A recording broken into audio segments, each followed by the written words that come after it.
Hey guys, I want to welcome you to the weekly Wednesday for the Financial Freedom newsletter, where every week, every Wednesday, we delve into something inspirational, motivational, something excerpt taken from the Financial Freedom weekly newsletter. Wherever you are, if you're listening on Spotify, on iTunes, Google, be sure to click the like, subscribe, share, comment. And without ado, let's get into the show. Hey guys, welcome to this week's podcast episode for the Financial Freedom Podcast. I'm your host, Dr. Christopher Liu. And as you know, I've always been in the quest for quality of life, freedom, and I boiled it down to 4 different types: time, financial, location, and health freedom. And once I got that established, I started scouring the globe, seeking people embodying those attributes, learning lessons, and sharing it with the world. So today, I'm happy to have Natalie, and she's based in in Europe, and she is a coach. She's a mentor. She's embodying all the attributes of emotional health, and it's going to be a fantastic conversation. And she's also a podcast host of Confidence Mastery. So Natalie, welcome. Thank you so much for having me, Christopher. I'm very excited to be here and speak with you and hopefully give your listeners some amazing stuff that they'll take away with them and enjoy. Yeah, it's interesting because we had connected through Podmatch, and you love just having conversations with your podcast and just sharing it and building out the ecosystem. So tell us your backstory, how you got started, and we'll dive into it. Yeah. Well, how long you got? As you say, what do you know what I really like about your podcast is the 4 different aspects. Sorry, I was just trying to kill a mosquito for anybody listening to the clap there. I am very much about time, health, financial, travel, freedom. And in 2011, I quit my corporate job and got on a plane and came to one of the Balearic Islands of Spain. And I didn't realize just how big a thing that was until later on. Someone said to me, "You're so brave." And I just didn't even think about it because I was unhappy. I wasn't enjoying my job. And I thought, I need to do something else. So I thought, let me go and explore. And I know that there are so many people, they look at me and they think, and they say to me, I wish I could do that. And you can do that. You can just go, hold on a minute, I'm not enjoying where I'm at. I can go and change things. You don't necessarily have to go quit your job and get on a plane and go to a different country. But for me, travel is such an important part of who I am. And I've been all around the world by myself, and traveling by yourself, it gives you so much confidence and you're able to explore things in such a different way. So like I've been to America and to Thailand, the Caribbean, all over Europe, like either with people, but often by myself. So the reason I came to Mallorca was because one of the British party destinations is here. And I'd been to all of the other party destinations in Europe with my friends, and this was kind of like the last place to tick off. So I thought, oh, let's stay here for 3 months. And 12 years later, I'm still living on the island. But it's been a very interesting road. So I started off in the party scene. I was managing and running my friend's bar, and then everything got a bit too crazy. So if you imagine a 24-hour party lifestyle, you are literally all day, every day. And you have to live up to this wild child party girl persona, because that's what people keep coming back for. When you run a bar, people come for the experience. They come to enjoy themselves. And I got to a point, I was like, I can't keep doing this. I'm going to die. I mean, obviously yourself as an advocate of health as well, you'll know that kind of thing is not sustainable. So I retrained as a personal trainer, and because I thought, what's the complete opposite of what I can do, what I am doing? And I fell in love with the gym and lifting weights and being a very strong human being. So the power that gives me physically and mentally Probably saved my life. I say, the gym saved my life from that lifestyle to what I'm doing now. And Oh, that is an integral part of who I am. And hmm. there's not very many days in the year that I don't go to the gym. So like the lockdowns were very difficult for me, but finding a different way. And then I got into property development with my mum. She's also known as Paula, not just mum. And so we build houses, but what we do in the way we do it is in a way to provide community so that people have communal spaces so they can get to know their neighbours. Because when I was a child, I don't know about you, do you remember like going out to play and you'd be Yes. outside all the time and you'd be in and out of each other's houses and the doors would be open and it was just a really nice community vibe. I don't see so much of that anymore. Like people don't know their neighbours' names, they don't say hello to each other. So when I'm in London, and like you're walking down the street and people don't say hello, I'm just a bit like, whoa, what's going on? In Mallorca, like in Spain, everyone says hola, hello. We do property development from that perspective as well, and like wanting to create community. And then I do coaching and mentoring to help people with their confidence, because confidence is the foundation to your success. And what we do is a mixture of business and life coaching. So it's called the triangle of life. It's health, wealth, and happiness. And it's because you are not just your business. Everything else that's in your life outside of your business feeds into how you run your business. So Hmm. if you're spending too much time working, your relationship may suffer, your relationship with your children may suffer. You may find that you're not enjoying your life so much because you're too busy with your head down. But then equally, if you're spending too much time in the happiness stuff, your business may suffer and then the happiness will suffer. So everything interlinks. And I realized this when I looked at my diary once and I color code my diary. So health is blue, wealth is green, obviously, and happiness is yellow. And I looked at my diary and I said, Natalie, there's no yellow in here. Where's your happy? So I Hmm. put more yellow in my diary. I've thought about all of the things I enjoy doing. So for me, it's like the gym has to be blue, but it is part happiness. But like reading, socializing, going to the beach, going for walks, going for hikes, being outside. So I put all of those things in. And in a few weeks, lo and behold, my business started doing better. I became happier. My health improved. My mental health improved. I was like, I'm onto something here. So it's been a long road, but every single thing that's happened has helped to build me up to who I am today in the way in which we help people with confidence and health, wealth, and happiness. Hmm. Interesting. Yeah, it's all about I feel that if you like movement is essential, like, because when we were kids, after school we just, we had a snack and then we did our homework and went out and played. And now it's like we're just in front of these screens and just, and then it's like we're not breathing correctly, and our Yeah. posture's terrible, and so I feel like movement has to be more an integral part. And then the thing is, I love this health, wealth, happiness. You work on the different quadrants and areas of your life, and you talk about confidence. So with coaching, you teach people how do people unleash their inner confidence? Yeah. So I believe, and I act fact, I don't just believe, I know everybody has confidence. You have confidence in you because every single day you get up out of bed and you perform tasks, you shower, you put your clothes on, you drive your car, or you get the bus, you go to work, and you perform so many activities that you once didn't know how to do. So when you were a child, when you learned to walk, you fell over and you stood back up again and carried on, and you fell over and you stood back up again and carried on.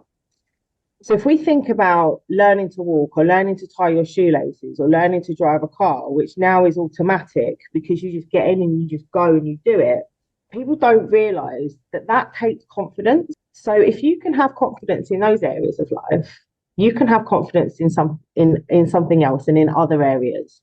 So it's all about applying the learning and being open to learning to the new things that you want to do so that you can transfer the skill that you actually already have and unleash what's inside of you. So if you want to learn how to be a public speaker, and I use this one often because it's often compared to being more feared than death, which is absolutely ridiculous. Because actually, if it came down to it and you were stood there and someone had a gun to your head and said, I'm going to kill you or you go and speak in front of 1,000 people, what are you going to do? Mm-hmm. You're going to go and speak. You're going to say something. It's all about just learning the system. And it's following a system and following steps and breaking it down. So any big task that you are fearful of, you can break down into easy, manageable steps. So although I'm a very confident person, I still have fear of not having my feet on the ground and in the sea. So some of the things that I've done in the past to get over this fear is by going snorkeling. Is if I'm not learning and growing, how am I possibly able to help other people? And I was in the Cayman Islands, and I thought I can't go all the way to the Cayman Islands and not go snorkeling. Like what an experience that I will miss out on. And rather than thinking I'm going to go and be in the sea without my feet on the floor and nothing to help me, I thought, let me break this down. And I applied my own teaching to myself. So the first thing, all it was literally saying to someone, can you help me get in the sea, please? Now that is the first thing, ask for help. And remind yourself that asking for help isn't weakness. Asking for help makes you stronger and it's going to give you more confidence in the long run. Then the next thing was I had a life jacket. So, it's the same as jumping out of a plane. Don't jump without a parachute, put life jacket on. You do the things. The next thing is learning how to put the goggles on. So by this point, I'm still not getting in the sea. I'm still not in the sea. And then walking to the back of the boat, still not in the sea. It's just the next step, the next logical step. And then it's putting the flippers on.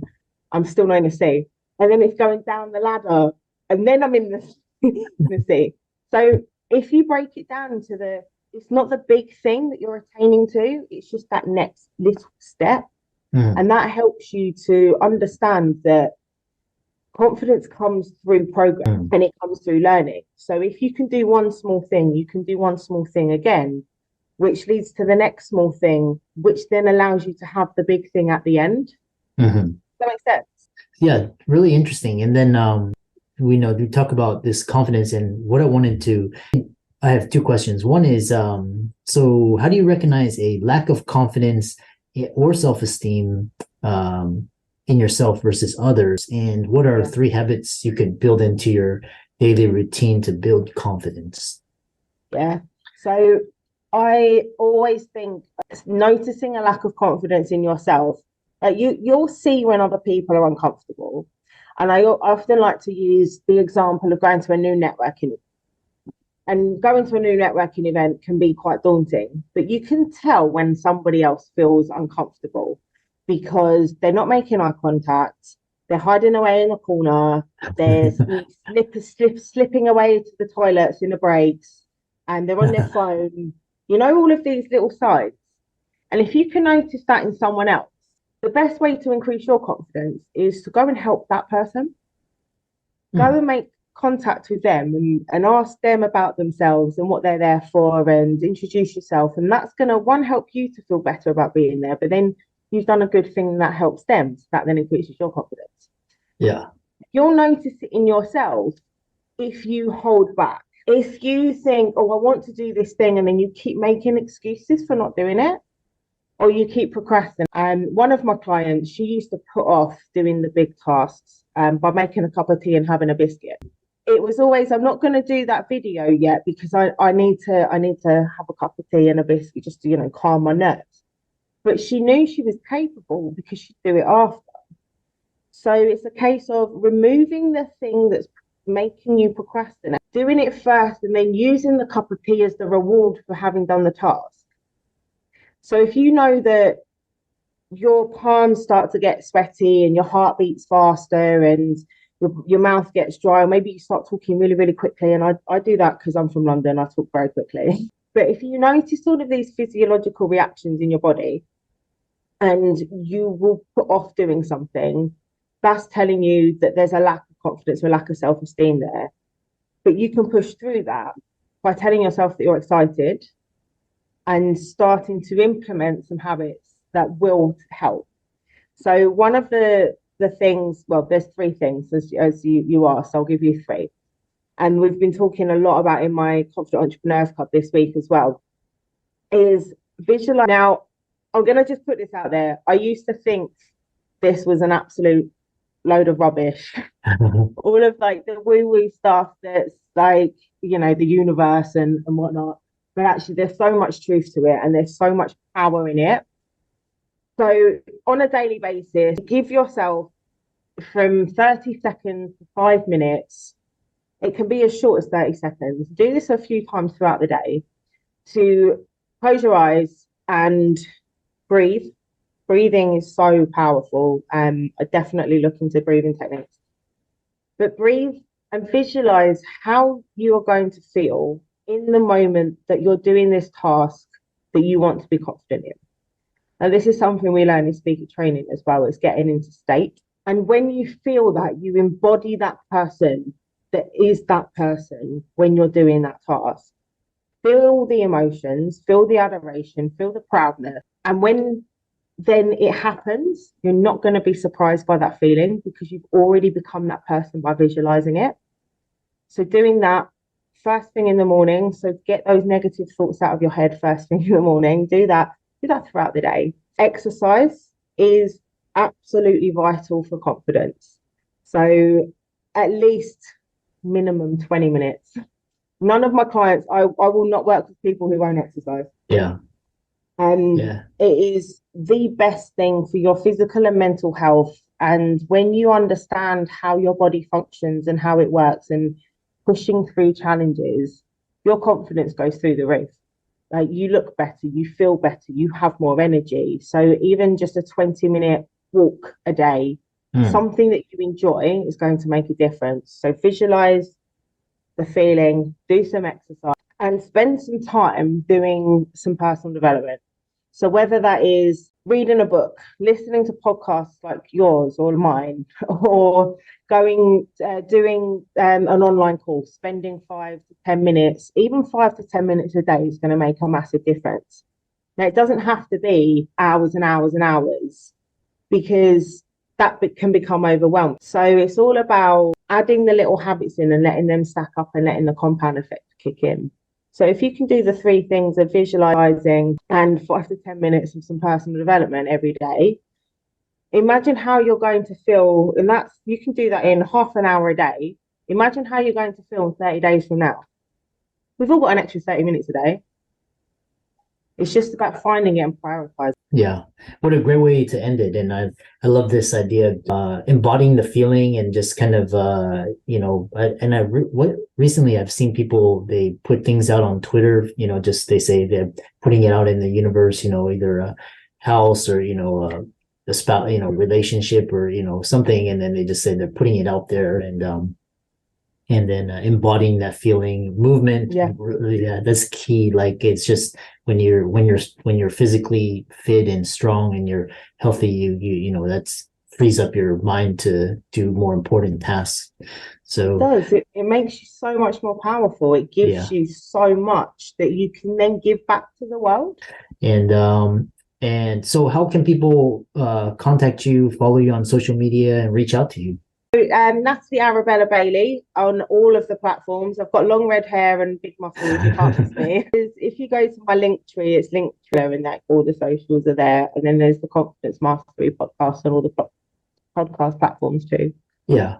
And so for all the listeners out there, let's thank Natalie for coming onto the show. All of her resources will be in the links and show notes, and she's on all of the major social media platforms. And check out her podcast, Confidence Mastery. And with that, thanks so much for coming onto the show.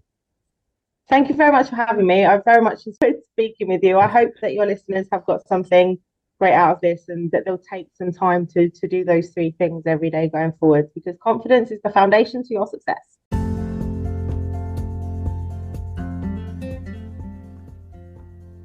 I hope you really enjoyed that wonderful, inspirational, motivational piece. Again, wherever you are listening, if you liked it, be sure to like, comment, share, subscribe. We're on everywhere: Spotify, iTunes, Google, Amazon, Audible.